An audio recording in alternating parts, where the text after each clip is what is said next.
DSC preparation కి మిగిలిన తక్కువ సమయాన్ని డిఎస్సి 2024 యాప్ లేదా DSC2024.com తో జాబ్ ని సాధించండి.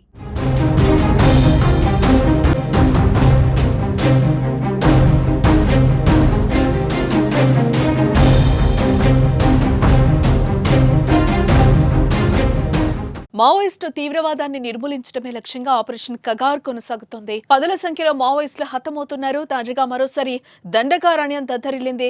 ఛత్తీస్గఢ్ లోని నారాయణపూర్ జిల్లాలో జరిగిన భారీ ఎన్కౌంటర్ కు 28 మంది మావోయిస్టులు మరణించారు. మరికొంతమందికి తీవ్ర గాయాలయ్యాయి. ఎన్కౌంటర్ లో చనిపోయిన 28 మందిలో మావోయిస్టు అగ్రనేత నంబాల కేశవరావు అలియాస్ బసవరాజు ఉన్నట్లుగా తెలుస్తోంది.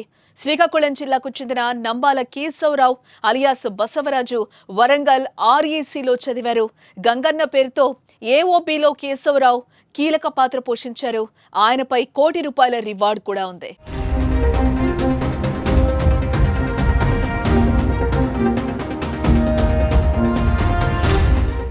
నారాయణపూర్ జిల్లా మాధటవీ ప్రాంతంలో మావోయిస్టు అగ్రనాయకులు ఉన్నట్లు పక్కా సమాచారంతోనే భద్రతా బలగాలు బుధవారం ఉదయం ఆపరేషన్ చేపట్టాయి.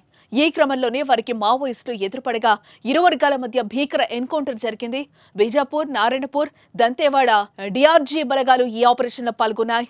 ఎదురు కాల్పులు ఇంకా కొనసాగుతూ ఉండడంతో మృతుల సంఖ్య మరింత పెరిగే అవకాశం కనిపిస్తోంది. ఇటు వచ్చే ఏడాది మార్చి 30 నాటికి దేశంలో మావోయిస్టుల నిర్మూలనే లక్ష్యంగా కేంద్రం ఆపరేషన్ కగార్ చేపట్టింది.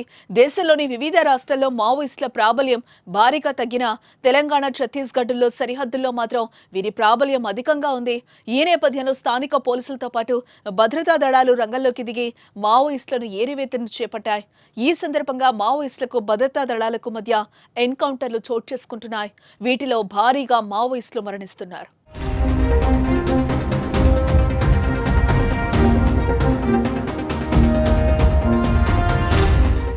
ఈ ఏడాది జనవరి నుంచి ఈ రోజు వరకు వందల సంఖ్యలో మావోయిస్టులు మరణించారు.